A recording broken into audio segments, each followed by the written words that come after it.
Welcome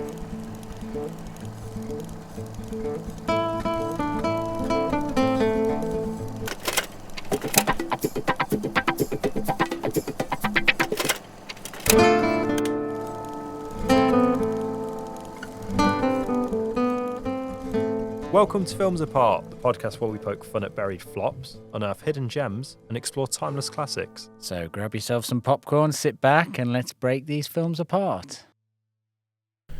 Hello and welcome. Today's episode is on Confessions of a Dangerous Mind. We are doing this film today because of it is Wednesday the 19th of February, the famous holiday celebrated all around the world, Confessions Day. Confessions Day, yeah. You got any confessions, Lewis? Oh, God, no, you've put me on the spot now. This is an interview. Have you ever murdered? Only 2 people. That's fine. Yeah. You've got one. Not 33. No, not 33. Yeah. No. So, let's get into the film. Let's do a synopsis.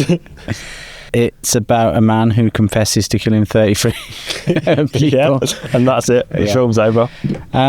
So, I mean, quite simply, it's about a game show host, Chuck Barris, who's a real person. I didn't know that watching the film to begin with. Yeah, I didn't either. Yeah, I didn't know anything about the film. And that was good that we didn't, I think. So, yeah, he's an American game show host, creator, who was also, as the film tells us, hired by the CIA as an assassin. He was an assassin for sort of external affairs for the CIA during the Cold War. So he would go to Europe.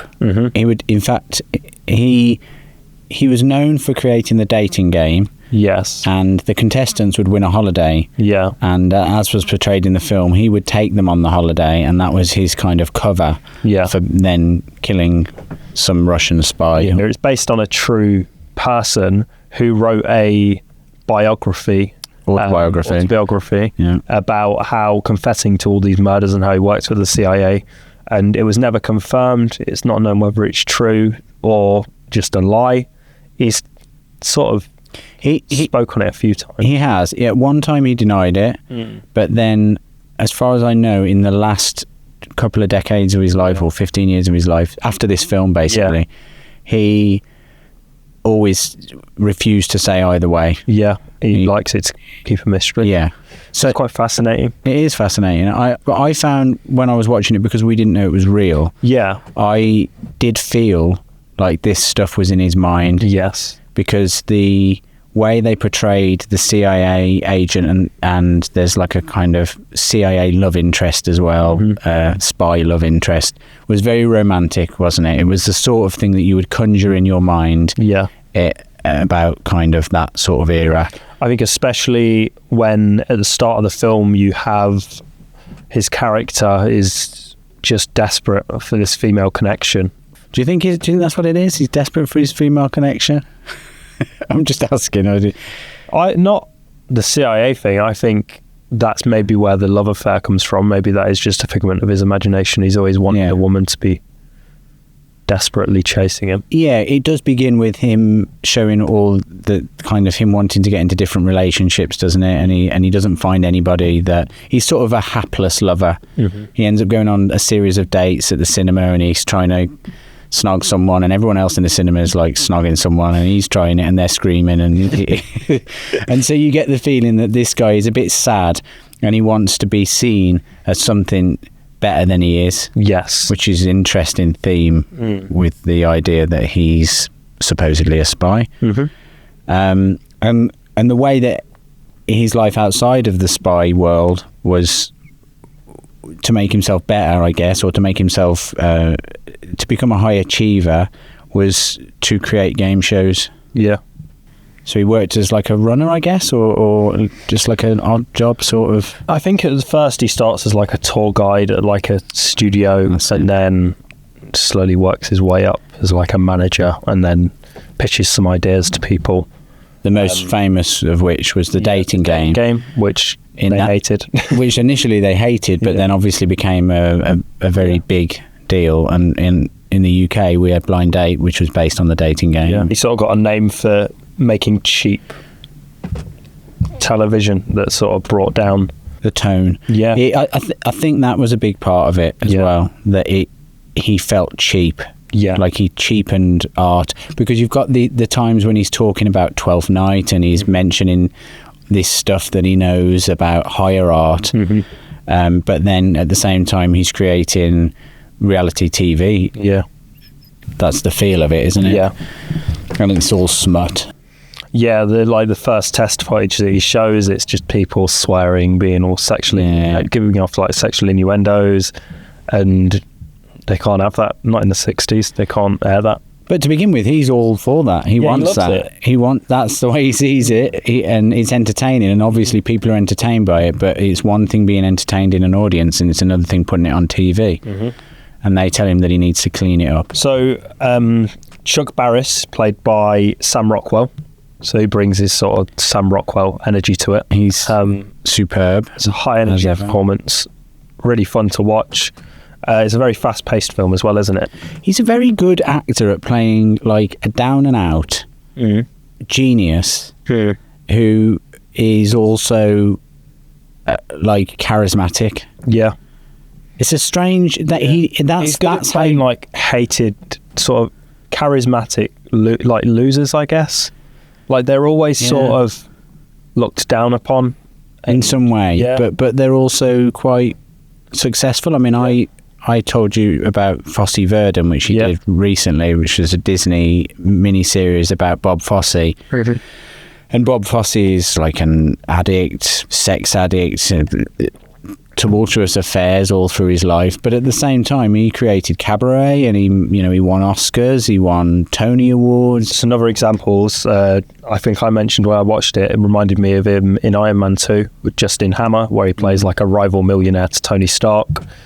He's very high energy, charismatic, but he can't quite live up to the next guy. He's always trying to get a step further and just not quite able to do it. And then you have him in Jojo Rabbit as well, where he plays a sort of Nazi officer who's I think he's basically been pulled out of war because of like a leg injury. He's massively insecure about it. Yeah.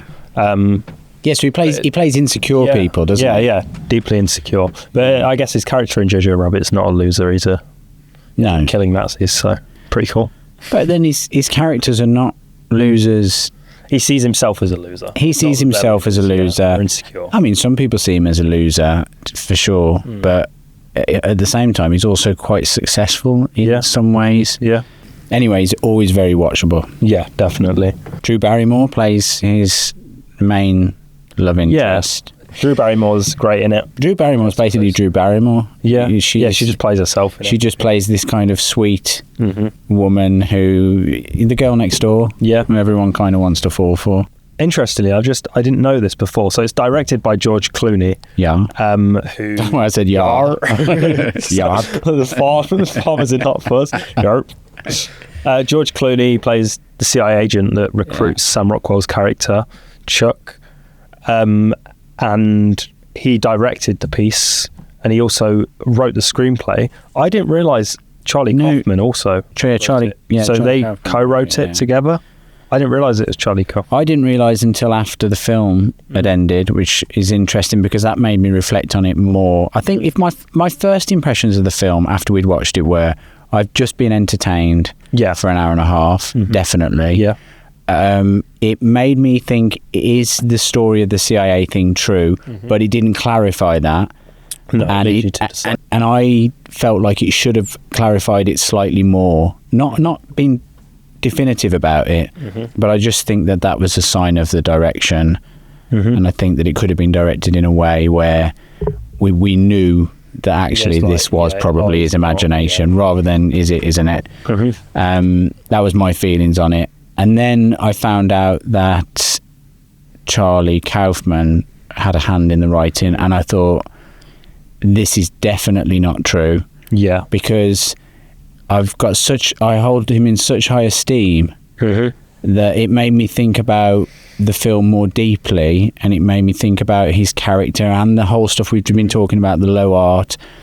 So he had a need to be something more. He needed the world to see him in a different way.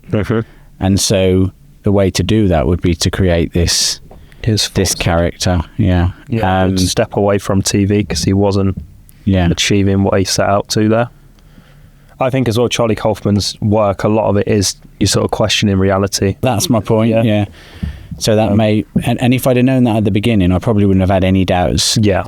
But I didn't know that, so it's interesting that I went into it not knowing that. So that's what makes me deduce, rightly or wrongly, that it's probably a fault of the direction, which on the whole I thought was pretty solid. Yeah. But I just felt like that was the one area where we could have been given a few more clues. But I thought it worked nicely, just not. It never really. And as well with the interlaced, there's like interlaced documentary footage of like talking heads of people that knew Chuck, like in real life, of like people like the character Drew Barrymore plays, Penny, is I think the real woman that was constantly sort of chasing after Chuck, dating him on and off. She was in there and saying like, oh, he never really spoke about it, and then you had other characters in there speaking about if he was capable of it and things. So it's never really, they never tell you if the filmmakers feel it happened or not. No. I think it's just entirely down to you, isn't it? I think it is, but do you know what?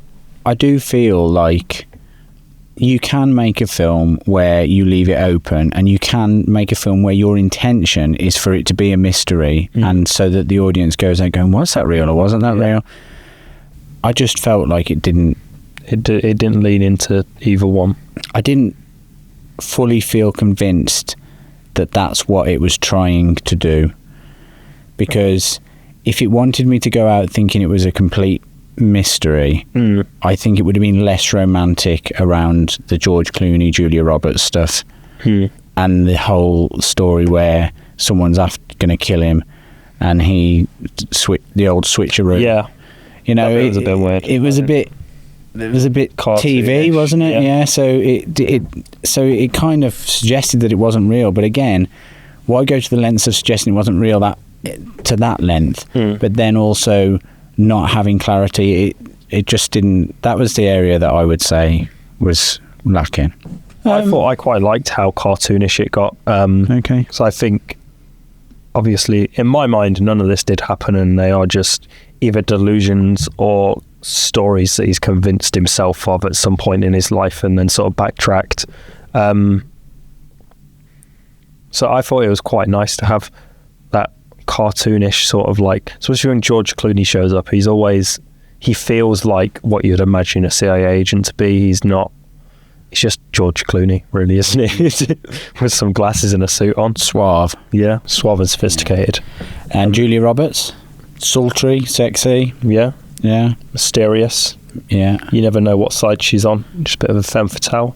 Yeah, intelligent. Something, if we're talking about the direction, I really liked the cinematography of it, with a lot of the switches and crossovers between scenes. There's a lot of sort of match cuts and sort of bait and switches of the character where he disappears off screen.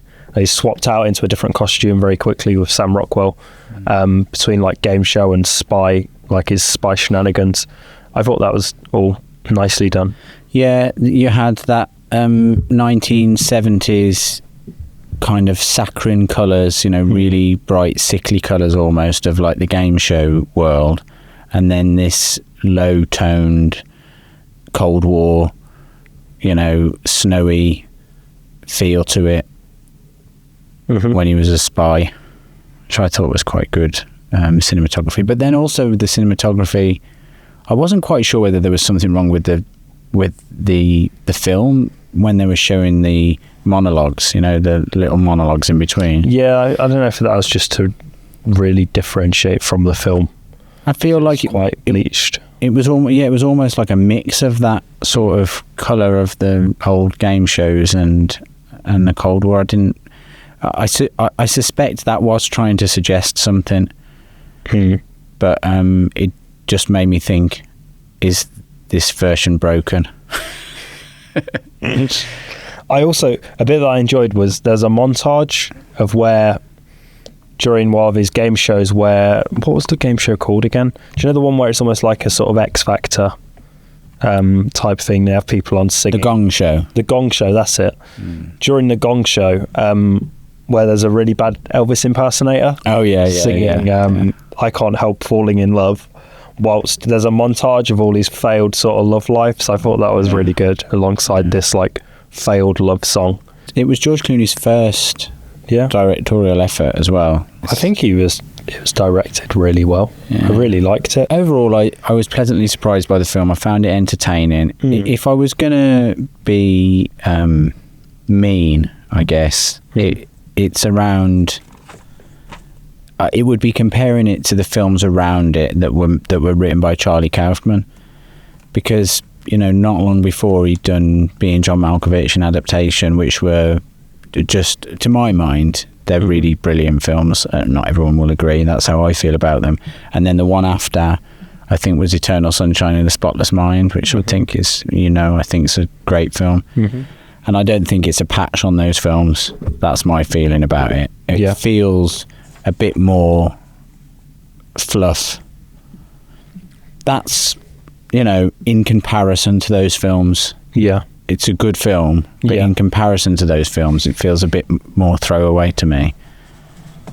And if I hadn't seen that it was written by Charlie Kaufman and we weren't doing the podcast, I probably would forget it quite quickly. I felt that the fact it was a bit more silly is probably what helped me like it more. I think if it was like Charlie Kaufman's other work, which is quite slow and thoughtful, I don't think it'd work, because it is a ridiculous story that I think needs to have this high energy, almost like a game show, reality TV, and be a little bit sort of wacky. I think that helps it work. I don't think it'd be quite as interesting if it was more dramatic. I don't know whether I'd agree that about Charlie Kaufman being slower, really. I think especially Adaptation is quite fast paced. I've not seen Adaptation. I'm thinking of Eternal Sunshine's quite fast paced as well. It's quite a short film, and it moves around very quickly as you're kind of going back into the world. Whenever I think of Charlie Kaufman, I think of Anomalisa.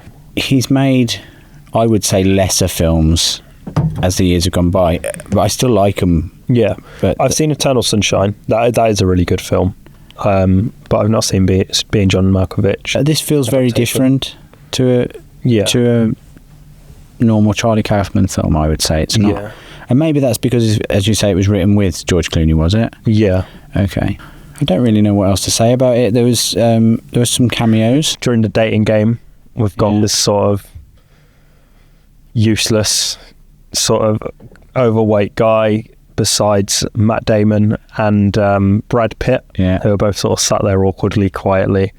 And this guy gets picked out over them, and then we follow the date of Chuck Barris chaperoning them through Helsinki, I believe it is, and this guy just being relentlessly useless and being like, she's not speaking to me, you need to tell her you're not doing your job. You need to make her like me. And her just this dread hanging over the whole time that like, I wanted to date one of the other two. I thought that was hilarious, that bit. And it's how it doesn't feel like it's this big cameo. It's just literally, you just see them sort of there. You could easily miss. Yeah. That bit was great, and then the reveal later on that he's actually a spy, and them two are dating. Oh yeah. And there's the swap over, and he's traded as one of the hostages in Berlin. Yeah, that was it. That was good. That was a laugh out loud moment. Yeah. I was going to say we were talking about starting a little segment. We'll see how it goes. Yeah, we wanted to try some segments. We thought we'd try any other show business, which is stuff that's around the film or linked to the film in some way. One of the things I thought of for this was about the dating game. So much of the film's sort of references. Was I watched a film recently called Woman of the Hour, which was directed by Anna Kendrick, and it is about the serial killer Rodney James Alcala, who was spotted whilst he was on the dating game by somebody, and that's how he got caught. He killed, I don't know how many people. They liken him to Ted Bundy. He's right up there with the serial killers. He's up there. He's up there. The best. Oh yeah, he's one of the best. What an idiot! Why would you go on TV? That's what they do. They like rubbing it in people's faces, don't they? They like attention, recognition. So that was quite a decent film. I've not seen that, but I want to see it now. Yeah, I would say. Does it follow more the victim? of this woman that recognised him, then it follows the victim. Well, no, it follows the woman who ends up, because he wins on the dating game. Yeah, that's what's really interesting about it. Okay, and so it follows the woman who's going on there and picks him. Okay. It slowly realises that he's a serial killer. No, and then somebody in the audience realises and then tries to, and she has a narrow escape, giving it away a little bit there, but it's worth watching. I would say that, interestingly for me, I would put that film in the same category of Confessions of a Dangerous Mind. There's similar there is similar level in my head of competency, and it's interesting that they were both debut directors by actors, directed by actors. So she directed. Is Chuck Barris in this as well? I guess he is, but I wouldn't have known because I didn't. Yeah, maybe he is, maybe he isn't. But interesting. But that's weird that so much sort of hidden controversy could be around the same game show. A serial killer was on it, and a spy hosted it. Yeah. Apparently, but this reminded me of when we were talking earlier about there's a case actually in Wales of a serial killer. Yeah, from the Pembrokeshire killer. There's a really good TV series about it called the Pembrokeshire Murders. I believe it has the Pembrokeshire Murders. It's a mini series that follows the detective basically trying to find and get evidence against John Cooper, the serial killer. Luke Evans plays the lead detective. Okay. It's like quite a small British that series. Sounds like my sort of thing. Yeah, it's really good. Did he kill loads then? Is he? I think he killed 4. 30. He was like a mass burglar as well. So he murdered 4, did 30 burglaries and sexually assaulted 2 women. And he was just sort of, there was never enough evidence to sum him up until they found some footage of him playing on Bullseye, a British game show. Yeah. And he was basically wearing the clothing that they had found as evidence. His son had been put on trial for all the murders because of his son's blood, I believe, was found on this jumper of John Cooper's. God. And basically nothing came of it, but everyone thought his son was the murderer. And then on Bullseye, he was seen wearing the same clothing that he had committed the murders in, so they could link it to that and use this footage to then be able to bring in him and like interrogate him. And he was found out because of a game show as well. And that was relatively recently, wasn't it? In 2011, he was given a life sentence. Yeah, but that's relatively. The murders were in the 1980s. Yeah, no, so, I meant that he was caught. So he's known as like the Bullseye Killer. Yeah. And it occurred to me that I said, that sounds like my sort of thing. And then you went on to say, and he rapes and he does this and and it's become like a bit of a theme of our yeah, I know. It's came up a lot recently with the films we're watching. It wasn't in Confessions of a Dangerous Mind. It wasn't. No. And it's somehow made its way in. it's wriggled its way in. God. The reason I tell you because of this Bullseye Killer is because of whilst he was sort of still at large, my parents used to regular in Pembrokeshire as like a holiday destination. They'd go camping there all the time, and then I would when I was a young child in like the early 2000s, all the way up until like my teenage years. And he was only caught in 2011. So they were there. He could have still just decided one day, let's go do some murders, some people on hikes. So they were there at the same time. And they've definitely caught the right guy. Yeah. I assume so.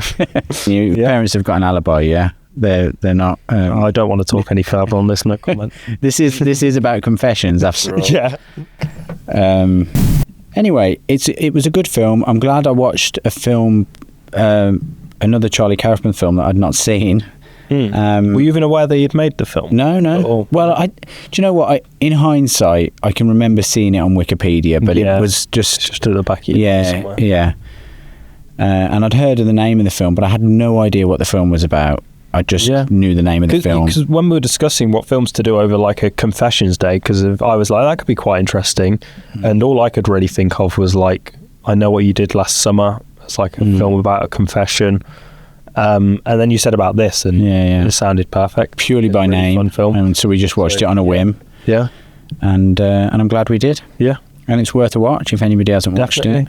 Let's do some popcorn scores. Go for it. Let's popcorn score it. I'll give it quite a high popcorn score.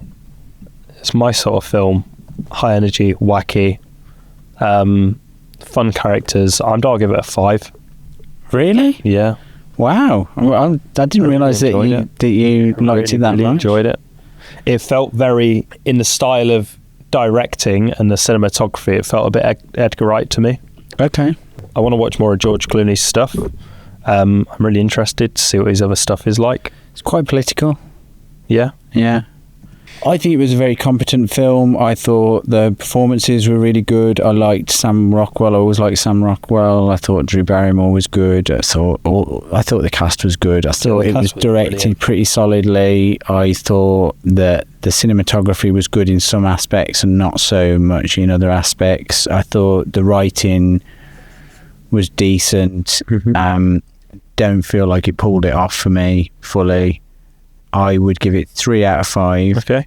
And I think that's partly in comparison to other films we've done. Yeah. And partly in comparison to some of the films that I've mentioned that Charlie Kaufman had made around it, which I would give either 5 or 4 probably. Yeah. And I think it's lesser than these. But I also feel like I had a look at its Rotten Tomatoes score, and I think it's like in the 60s or 70 or something. And I had a look at the Rotten Tomatoes score of Woman of the Hour, the one about the dating game killer, and that's in the 90s. And what I took from that was that the Woman of the Hour is definitely overrated, and this is definitely underrated. Okay, like, this is a better film than I would say that suggests. But for me, 3 out of 5. Yeah, so 8 out of 10. Respectable. Yeah, respectable. Sorry. I think it's good to see like add differences in film with this one. Yeah. Me, I prefer just some. It was just really fun to watch. I think. Beck? Obviously, Beck listens to the podcast because she has to, and she's like 100% sides with you on most things. Really? She's like, I completely agree with Kyle. She's like, he's absolutely right. It's about entertainment. This is what it is, and I'm like, that's fine. You're allowed. He's like, say something, fight back.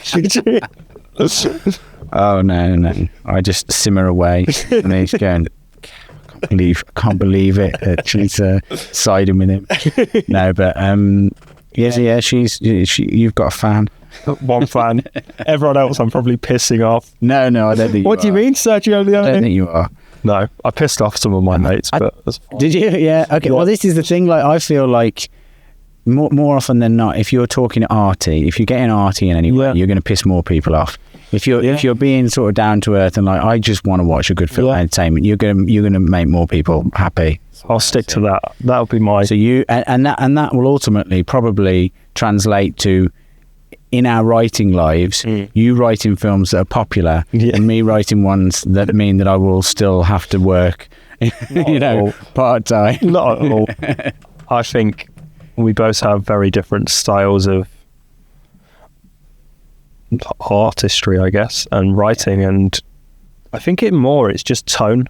I'm sort of some of the critiquing that I've been given on things that I've written in the past is like, it's too bleak, it's like that's the sort of stuff that is given to me, and it isn't, and I know we've talked about this before, but like it is a good note. It's not a bad note to listen to. Like, I might go away from it and go, well, they're completely missing the point, and throw down my cup of coffee in anger.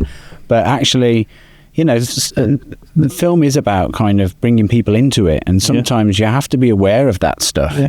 But then, it doesn't mean you can't be bleak, but there's bleak and there's bleak. Yeah, and sometimes I can be relentless. But then that goes with me as well, with sometimes I can get a bit carried away and make things almost too cartoonish. Like, I got some feedback on a script the other day that something that probably should have been played a bit more seriously almost became like a bit gothic horror, and that could be my style, or it could be that it just doesn't quite work. I think it's just down to you as a writer to decide. And also, again, it's good to listen to these notes, isn't it? I'm glad that we're in this situation where we're getting these notes at the moment, and we can go away and think about it and go, okay, do I want to be doing this? do I want to try and earn a living?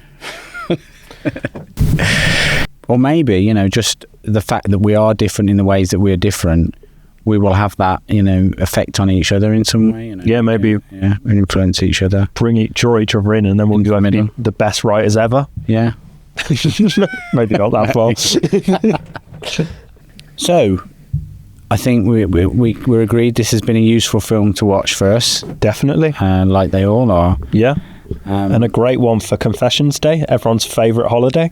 Everyone's favourite holiday, yeah. If you've got any confessions, leave them in the comments, messages on Instagram, films.apart. Be very careful about it, though, because as we learned from, you know, Rodley, Akala on the dating game. Yeah, don't confess to too much. But, yeah, treat us like we're priests in a confession room. And on that note, thanks for listening. Peace. Bye.